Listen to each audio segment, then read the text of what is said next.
தென்னாடுடைய சிவனே போற்றி, எந்நாட்டவர்க்கும் இறைவா போற்றி. அனைத்து தமிழ் உள்ளங்களுக்கும் கனிவான வணக்கங்கள். நிகழும் ஸ்ரீ மங்களகரமான குரோதி ஆண்டு ஏப்ரல் மாதம் 14ஆம் தேதி ஞாயிற்றுக்கிழமை அன்று சஷ்டி திதியில் திருவாதிரை நட்சத்திரத்தில் அதிகண்டம் நாமயோகத்தில் தைதுளம் கரணத்தினில் மிதுன ராசியில் சித்தயோகம் கூடிய நன்னாளில் இந்த மகத்தான சித்திரை தமிழ் வருட புத்தாண்டு பிறக்கிறது. சித்திரை மாத கிரக நிலைகளை பார்க்கும்போது மேச ராசியில் குருவுடன் சூரிய பகவான் உள்ளார். கன்னி ராசியில் கேது பகவானும், மீன ராசியில் புதன், சுக்கிரன், ராகு பகவான் உள்ளனர். கும்ப ராசியில் சனி பகவானும் செவ்வாய் பகவானும் உள்ளனர். இந்த ஆண்டு சித்திரை மாதத்திலேயே குரு பகவான் 12 ஆண்டுகளுக்கு பிறகு ரிஷபராசிக்கு இடப்பெயர்ச்சி ஆகிறார். 30 ஆண்டுகளுக்கு பிறகு சனி பகவான் மீனராசி சென்று ராகுவுடன் இணைய போகிறார். பிறக்க போகும் குரோதி தமிழ் புத்தாண்டில் 2 கிரக உச்சத்தையும் ஒரு நீசபங்க ராஜயோக கிரகத்தையும் தன்னுடைய கோச்சாரமாக கொண்டுள்ளது. சூரியன் குரு இணைவு மிகுந்த நன்மை தரும். ஆனால் ராகு, உச்ச சுக்கிரன், புதன் சேர்க்கை கொஞ்சம் திகிலாக உள்ளது. அதேபோல் சனி செவ்வாய் சேர்க்கையும் நன்மை தருவதாக இல்லை. எனவே இந்த வருடம் நன்மை எவ்வளவு அதிகம் உள்ளதோ அதே அளவு கெடுதலும் உள்ளது. எனவே அவரவர் குடும்ப பெண்களையும், இளைஞர்களையும், குழந்தைகளையும் நீங்கள்தான் பத்திரமாக பார்த்து கொள்ள வேண்டும். இதில் ஒன்றை சொல்லியே ஆக வேண்டும். நினைப்பதை நல்ல செயலாக நினையுங்கள். ஏனெனில் கொஞ்சம் கோக்குமாக்கு யோசனை எட்டி பார்க்கும். வேறென்ன, ஒரு துணையை செட்டப் பண்ணலாமா என்று ரொம்ப நாளாக மனதில் ஓடிக்கொண்டே இருக்கும். இந்த மாதிரி விளங்காத யோசனைகள் எல்லாம் வேண்டாம். செல்வம் செல்வாக்கு பெருக, நல்ல நட்பு கிடைக்க, முயற்சிகளில் முன்னேற்றம், வாழ்வின் அபிவிருத்தி என இவை சார்ந்து சிந்தனை செய்யுங்கள். இந்த வருடம் அத்தனையும் நடக்கும். நல்லன எல்லாம் கைகூடி வரும். சிம்ம ராசி அன்பர்களே, சித்திரை மாதம் முதல் தொழில் குருவாக 10ஆம் வீட்டில் வந்து அமரப்போகிறார் குரு பகவான். தொழில் ஸ்தான குருவின் பார்வை உங்கள் ராசிக்கு 2, 4, 6ஆம் வீடுகளின் மீது விழப்போகிறது. சனி பகவானும் கண்டச்சனியாக அமர்ந்து உங்கள் ராசியை பார்வையிடுகிறார். 10இல் குரு வந்தால் பதவியில் மாற்றம் வரும். தொழில் வியாபாரத்தில் மாற்றம் உண்டாகும். பதவியில் புரமோஷன் கிடைக்கும். சொத்து, வண்டி, வாகனம் வாங்கலாம். உத்தியோக உயர்வை தரும். குருவின் பார்வை உங்கள் ராசிக்கு 2, 4, 6ஆம் வீடுகளின் மீது விழுகிறது. உங்கள் குடும்பம் குதூகலமாகும். பிரச்சனைகள் நிவர்த்தியாகும். பணப்பிரச்சனை நீங்கும். புதிய பதவிகள் தேடி வரும். படித்து முடித்துவிட்டு வேலைக்காக காத்திருப்பவர்களுக்கு நல்ல வேலை கிடைக்கும். புதிய பொறுப்புகள் வரும். இடமாற்றங்கள் ஏற்படும். வெளிநாடுகளில் வேலை செய்பவர்கள் கவனமாக செயல்படவும். மேல் அதிகாரிகளின் உத்தரவுக்கு கட்டுப்படுங்கள். வீண் தர்க்கம் வேண்டாம். வீடு, நிலம் வாங்கலாம். வீடு கட்டி கிரகப்பிரவேசம் செய்யலாம். குரு பார்வையால் குடும்பத்தில் சுபகாரியம் நடைபெறும். 4ஆம் வீட்டில் குரு பார்வை விழுவதால் வேலையில் இடமாற்றம் ஏற்படும்.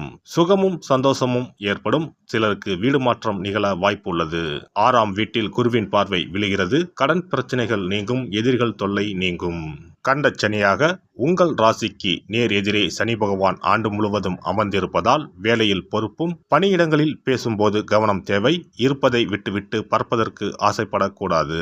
சுபகாரியங்கள் நடக்க சற்று போராட வேண்டியிருக்கும். உடல் ஆரோக்கியத்தில் அதிக கவனம் தேவை. சனி தரும் சசயோகத்தால் செல்வம் வீடு தேடி வரும்.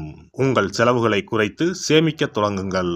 சகோதரர்களிடம் அதிக உரிமை எடுத்துக்கொள்ள வேண்டாம். பிள்ளைகளின் எதிர்காலத்திற்காக கொஞ்சம் சேமிக்க தொடங்குவீர்கள். சிலருக்கு காதல் மலரும். திருமணம் நடைபெறும். நீண்ட நாட்களாக பிரிந்திருந்த தம்பதிகள் குரோதி ஆண்டில் ஒன்று சேருவார்கள். குரோதி ஆண்டு முழுவதும் ராகு பகவான் உங்கள் ராசிக்கு அஷ்டமஸ்தானத்தில் பயணம் செய்வார். தனவாக்கு ஸ்தானத்தில் பயணம் செய்வதால் தடைகளை தாண்டி வெற்றி பெறப் போகிறீர்கள். மனக்கவலைகள் நீங்கும். போட்டிகளை சமாளித்து வெற்றி பெறுவீர்கள். இந்த ஆண்டு முழுவதும் பண விஷயத்தில் வாக்கு கொடுப்பதை தவிர்த்து விடுங்கள். எந்த இக்கட்டான சூழ்நிலையும் மன உறுதியுடன் சமாளித்து வெற்றி காண்பீர்கள். மே மாதத்திற்கு பிறகு வெற்றிகள் உங்களுக்கு தேடி வரப்போகிறது. குரோதி ஆண்டில் கிரகங்களின் பயணம் சாதகமாக இருப்பதால் மகிழ்ச்சியில் திளைக்கப் போகிறீர்கள். சூரியனார் கோவில் சென்று தரிசனம் செய்து வணங்கவும். சூரியன் எதிரில் குரு இருப்பார். அவரையும் சேர்த்து வணங்கிக் கொள்ளவும். சனி செவ்வாய் சேர்க்கைக்கு ஞாயிற்றுக்கிழமையில் பன்னீர் பூமாலை மற்றும் அகல் விளக்கில் புங்கம் எண்ணெயில் 19 மிளகை மூட்டை கட்டி சிகப்பு நிற திரிகொண்டு தீபம் ஏற்றவும். சிறப்பு பரிகாரம். செவ்வாய் தோஷம் நீங்க செய்ய வேண்டிய பரிகாரங்கள் என்னென்ன, வழிபட வேண்டிய தெய்வம் யார் என்பதனை பற்றி காண்போம். நவ கிரகங்களில் சூரியனுக்கு அடுத்தபடியாக செயல் ஆற்றல் உள்ள கிரகம் செவ்வாய். ஆளுமை திறன், ஆற்றல், வீரம், அதிகாரம் செய்தல், வளைந்து கொடுக்காத தன்மை, தர்மம், நீதி, நேர்மை, நியாயம் போன்ற அம்சங்கள் கொண்ட கிரகம் செவ்வாய். செவ்வாய் பலமாக இருந்து நல்ல ஆதிபத்தியம் பெற்று அவரது தசை நடக்குமானால் சகோதர சகோதரிகள் மூலம் பெரும் அனுகூலம் ஏற்படும். பெரிய பதவிகளில் உள்ளவர்கள் தொழில் அதிபர்களின் தொடர்பு கிடைத்து அதன் மூலம் முன்னேற்றம் உண்டாகும். பலமற்ற ஆதிபத்தியம் பெற்று தசை நடக்குமானால் கீழே விழுவதும் அடிபடவும் நேரிடும். வாகன விபத்துக்களை சந்திக்க நேரிடும். இரத்த காயங்கள், வெட்டுக்காயங்கள், இரத்த சம்பந்தமான நோய், சித்தப்பிரமை, தலையில் அடிபடுதல் போன்றவற்றை ஏற்படுத்துவார் செவ்வாய் பகவான். வீண் வழக்குகள், சண்டை சச்சரவுகள், மறைமுக நேர்முக எதிரிகள், பொருள் களவு போகுதல், செய்தொழில் வியாபாரத்தில் திடீரென்று பெருத்த நஷ்டம், அரசாங்க கெடுபிடி, பதவி இறக்கம், மறைந்து வாழும் சூழ்நிலை என்று பலவகை இன்னல்களை உருவாக்குவார். செவ்வாய் முதலான தோஷங்கள் அனைத்தும் நீங்க அவரின் அருளை முழுவதும் பெற செவ்வாய்க்குரிய அதிதேவதையான முருகனை வழிபடுவதும், கோதுமை ரொட்டி, வெள்ளை எள் கலந்த இனிப்பு பலகாரங்கள், துவரை போன்றவற்றை ஏழைகளுக்கு தானம் கொடுப்பதும் நல்லது. செவ்வாய் கிழமைகளில் விரதம் இருந்து செவ்வாய் பகவானுக்கு விளக்கேற்றுவது, சஷ்டி விரதம், கிருத்திகை விரதம் மேற்கொள்வது, தினமும் கந்த சஷ்டி கவசம் படிப்பது நல்லது. மேலும் செவ்வாய்க்குரிய கல்லான பவளக்கல்லை மோதிரத்தில் பதித்து அணிவது, சிவப்பு நிற ஆடையை அணிந்து கொள்வது, செப்பு பாத்திரங்களை உபயோகிப்பது போன்றவற்றால் செவ்வாயால் உண்டாகக்கூடிய தோஷங்கள் குறையும். செவ்வாய் பகவானுக்கு செய்யும் பரிகாரங்கள் அனைத்தும் முருகனுக்கு உகந்தது என்பதால் முருகனின் திருவருளும் கிட்டும். திருமண வாழ்க்கையில் செவ்வாய் பகவானுக்கு முக்கிய பங்கு உண்டு.